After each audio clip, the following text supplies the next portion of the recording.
I'm a peer consultant at Sarc, and we're just going to wait a moment for more people to join us.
Okay, hi everyone, I'm Pingyi.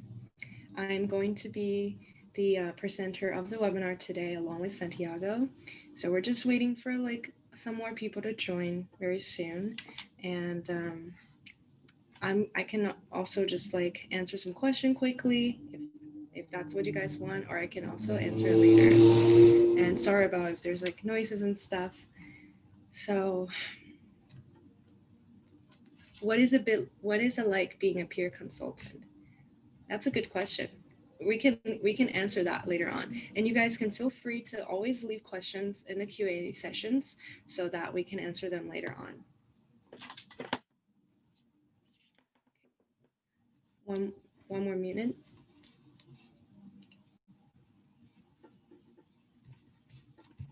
Okay.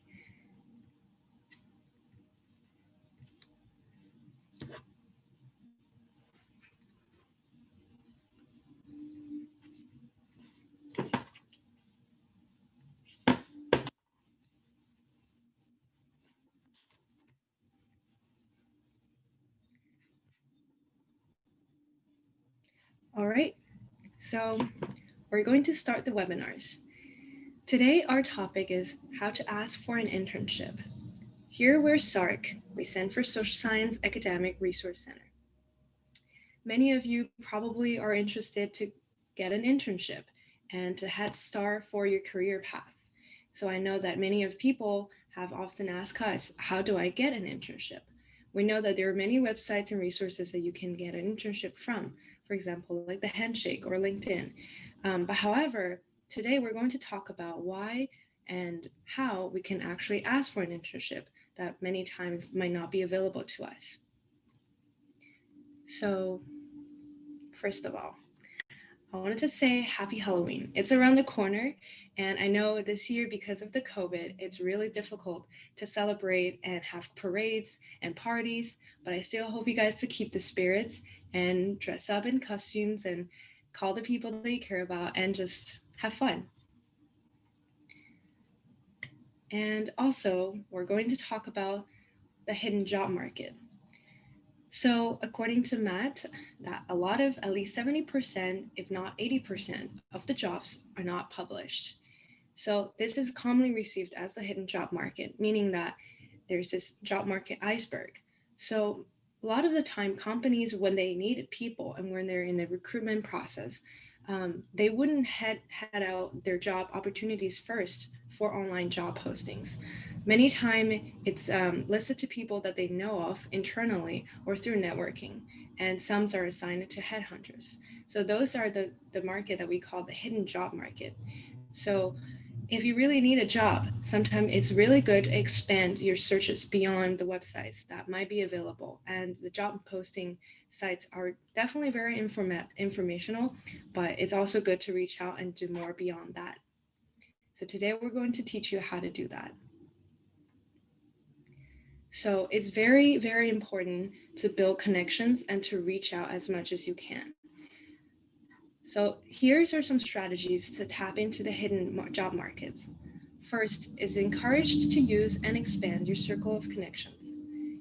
You are welcome to reach out to the people that is in your network, such as from LinkedIn connections. If you guys haven't have a LinkedIn account, I highly recommend to sign up for one.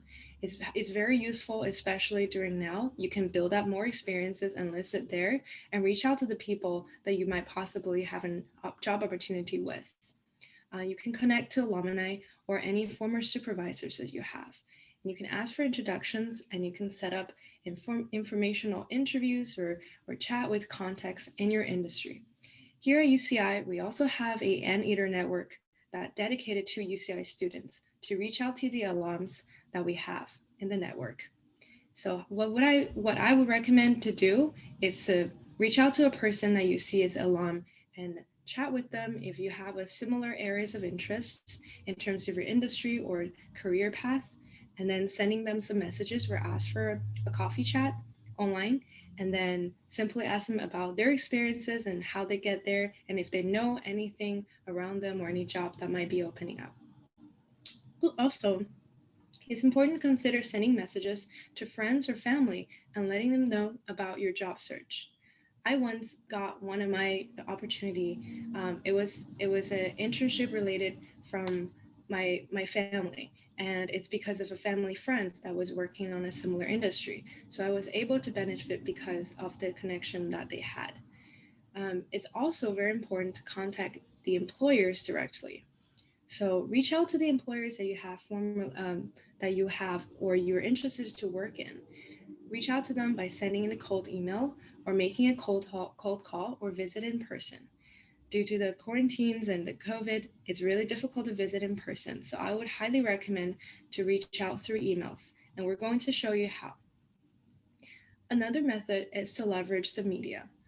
So read about articles and follow organizations that are entering to new markets, announce the new products or services, and then they might a lot of time need more people or that they have spaces opening up, even that they haven't officially announced or advertised any of their expanding needs. So it's very important to reach out to that. And sometimes like through like Instagram or Facebook or people that you know that are part of them, asking them about possible job opportunities would really benefit a lot. So next, we're going to teach you how do we ask. First, you wanted to do the research. You wanted to know more about the company, what they do, and why you're interested in. And then see if you see yourself futurely work with them. And second, you want to make the contacts. You wanted to personalize your inquiry email, and you wanted to market your skills, include details about yourself. And third, you wanted to share a tailored resume and cover letter. About how to do the resume or cover letter, at Sarc, we can also help you to do resume or cover letter buildings.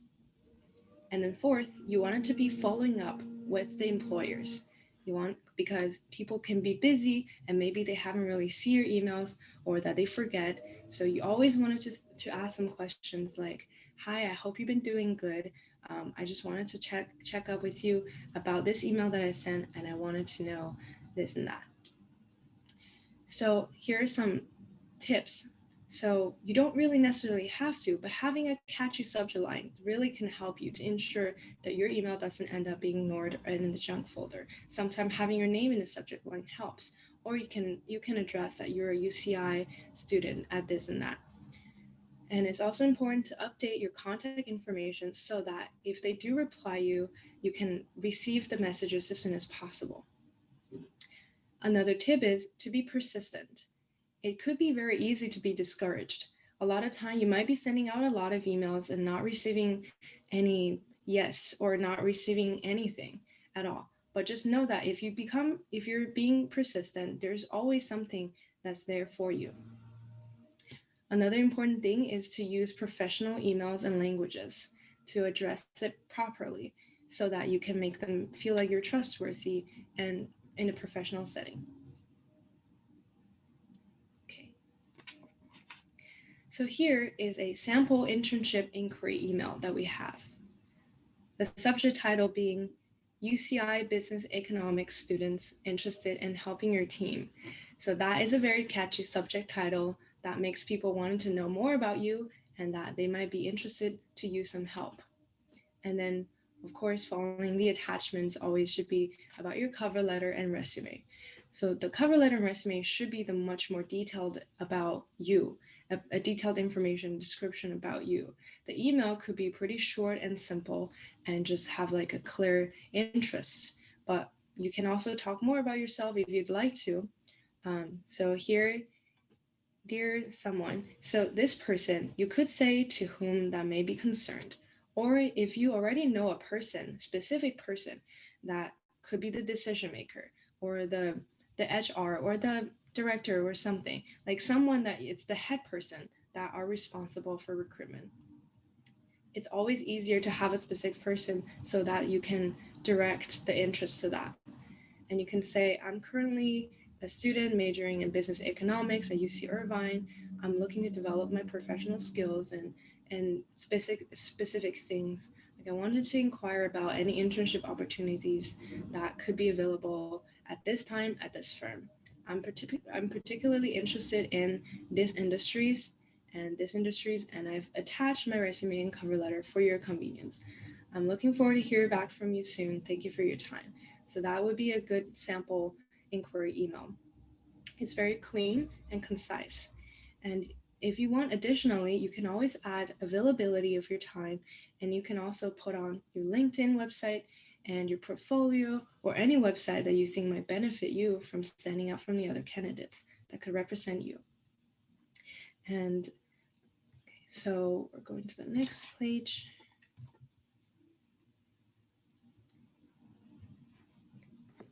So here are some other resources that can help you on your internship search. So a lot of people might not be aware, but the Division of Career Pathways at UCI offers micro internships. And what these are short-term project-based assignments that basically you work for and they're paid. So instead of working at an internship for a set amount of time, you work for a set project. And once that's over, you're done and you get paid. And what's great about these is that they're great for building experience and you can work remotely still. Another resource that's great for internships is Social Sciences 197. That's actually something offered here by Sarc. And what that does is it allows you to get academic credit for your internships. So if you go to our website, we'll have a list of all the requirements and the info you'll need to sign up, but it's a great resource to have because if you have an internship, you might as well get credit for it. Next page. So I know we've been throwing a lot of words at you guys. So here's some photos that show you how simple it is to sign up for these things. So for the micro internships, you just go to the UCI Division of Career Pathways, and literally it's very easy to just find. And you click, and that's it. You sign up for, you start the process of signing up for them. And here on the Sarc webpage, there's also another great resource, the Internship Database we offer. So basically here, Sarc has, reached out to companies and asked them if they have internships available for people to apply to. And, right now we're updating a little bit because of COVID.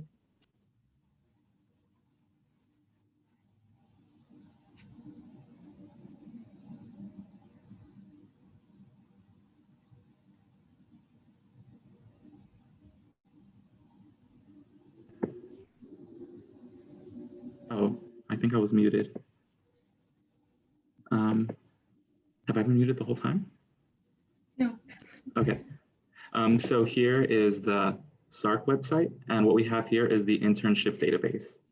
So basically what we did here was Sarc got together a bunch of resources for students who are looking for internships and put it into one place.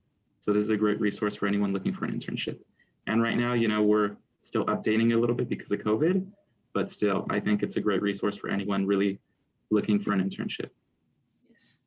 Some of them aren't really available for Handshake, and we collected them from students that have previously get approved for their internships. So that feel free to look at there.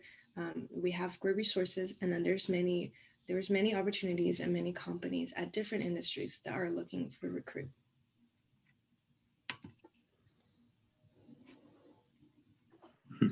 So in summary, Basically, don't be afraid to send cold emails. It's very hard to look for internships nowadays, but remember that a lot of internships aren't posted. So it's okay if you just send out a cold email. Worst case, they'll have your on file, and that can lead to future opportunities down the road. Because that's a common thing, you leave your resume and you get a call back later when a position opens. Take advantage of the school resources we have. Like we mentioned earlier, we do have, resources at Sarc that help you with cover letters and resumes. If you make an appointment with any of the peer consultants at Sarc, we'll be happy to help you work on your resume and your cover letter so it could be as best as it could be. Applying directly to company websites, that's self-explanatory. You should just always go for any opportunity, even if you don't know if you'll get the job, just because it's a numbers game.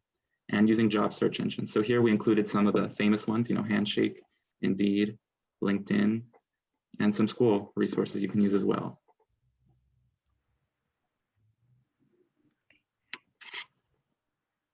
And the Q&A finally. All right, now we're going to answer for some questions that you guys might have. Let's see. So someone asked, is it possible to get these slides? And yes, anyone who RSVP'd will, get a copy of everything. And we'll also post a video of the webinar on our YouTube page eventually. I'm going to stop sharing. Okay. Some other common questions we got. Is it okay to send an email to someone cold? And the answer to that is yes. Essentially, if you send an email, all it does is gives them your info for now or for later. There's not going to be any negative consequences to that.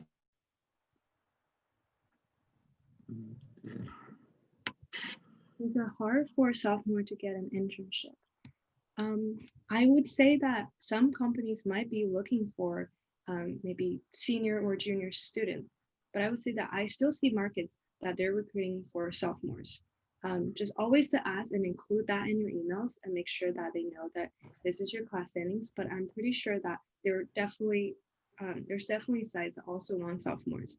Last time I checked, I remember seeing maybe some companies don't necessarily prefer like younger, just like entries, but I would say that I've seen many job opportunities that's open for sophomores as well. And someone asked, what is it like being a peer consultant? We can both do this one together. For me, so a lot of people probably don't take advantage of the Sarc resources as much as they should. So, I encourage anyone to make an appointment with us, because if not, our schedules are kind of empty. But other than that, I've learned a lot already. There's a lot going on behind the scenes that I never considered when I was a student. But, working at Sarc, it showed me that it's a group effort to do everything. And, do you have anything to add? Yeah, I would say being a peer consultant is a little bit different than I expected. I would say I definitely learned a lot more than I thought. And I think overall, it's been really, really fun and eye-opening. And like gathering the internship database or helping students overall, I would say that throughout this experience, I've learned a lot about myself and about how to help other people in professional settings. And another question related is it hard becoming a peer consultant? Personally, I don't think it's that very difficult. So for us, it's about 8 hours a week commitments. So I think that definitely if you arrange your time, then you can do it. So Santiago, do you think it's difficult for you to be a peer consultant? No, it's not that hard. The workload is, and like you said, if you manage your time well, you can definitely get everything done. Yeah. Than anything, just because, you get to see the behind the scenes of how everything's done. Exactly.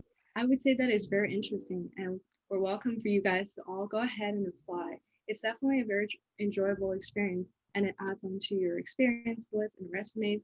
It's definitely good because you can get a lot of hands-on experiences, and you get to connect it with faculties, and you can be involved more in campus, and that you can see from your stand how to help out students more.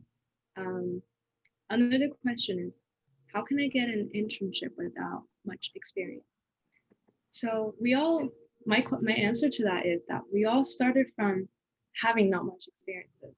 Um, so a lot of the time, really, it's like a lot of the companies might not be looking for necessarily previous experience because they might just want someone that's at data entry levels. What I always say to people is to never be afraid to try, because if you just like assert yourself out there, you actually might receive a lot more offers than you would think. Um, Personally, I always wanted to have more internships and more experience compared to other people, and I always wanted to, have a good head start into my career path. And I always have this worry: am I not having so much experience? What if they don't want me? What if that I'm not what they're looking for?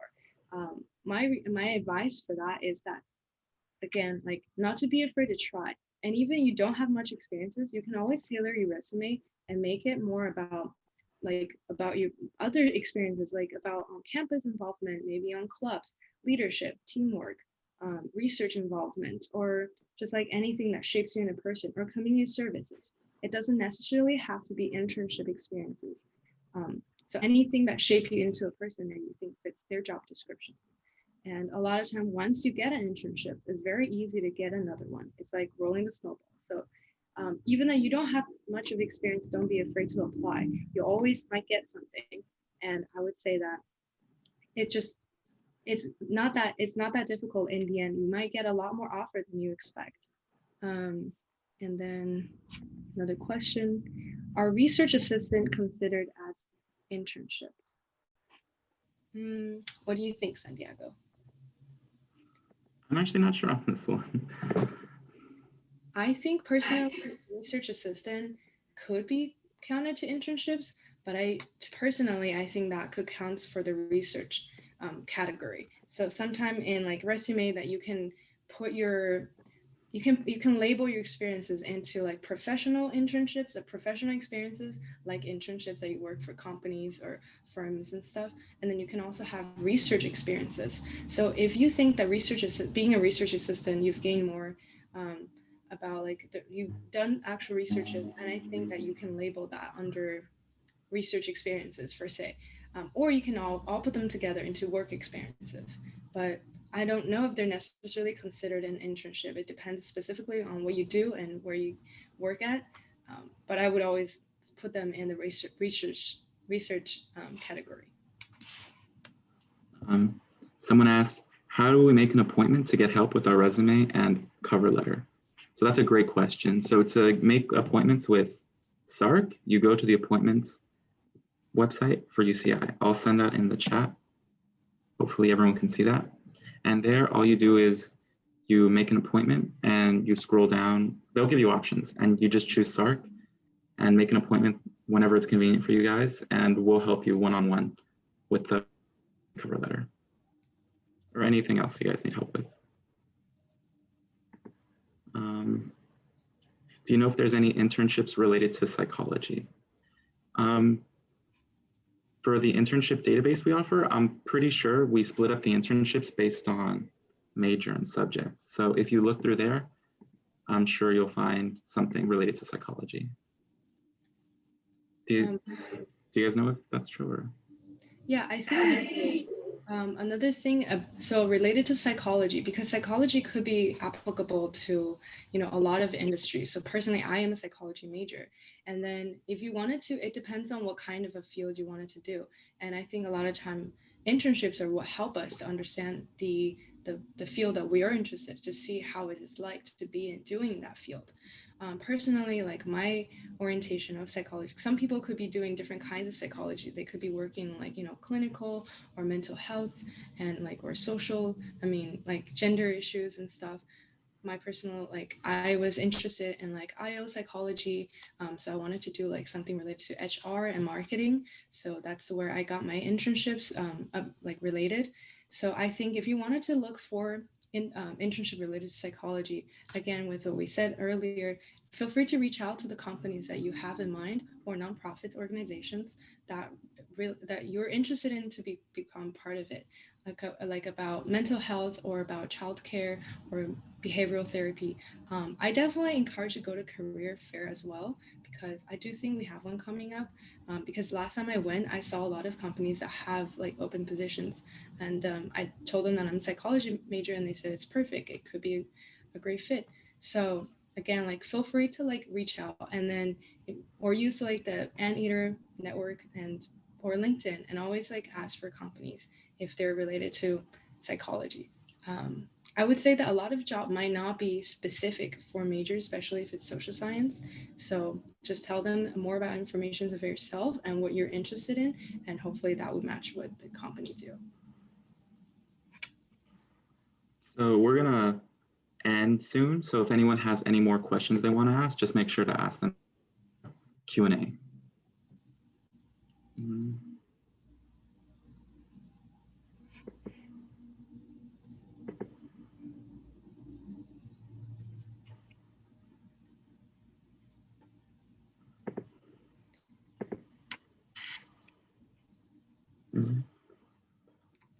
And there's still some questions about how we can apply to be a peer consultant. Carissa, would you wanted to talk more about that? Sure, why not? Hi, everyone. My name's Carissa, and I'm the director of the Social Sciences Academic Resource Center. And I see there's a lot of interest in the Sarc internship, which is pretty cool. But I did put a link in the chat that just says Sarc Peer Consultant Internship. So if you go to that website, you can read a little bit more about what Sarc Peer Consultants do and how to apply. The application won't be available until the beginning of winter, so you got plenty of time to boost up your resume or your CV and hopefully get ready for that application. But to kind of answer some of your questions, is it competitive? I think it depends. I mean, we have about 10 peer consultants, and typically we get about 40 to 50 applications. So you can kind of see how competitive it is, but it varies from year to year. Sometimes it's a little bit lower.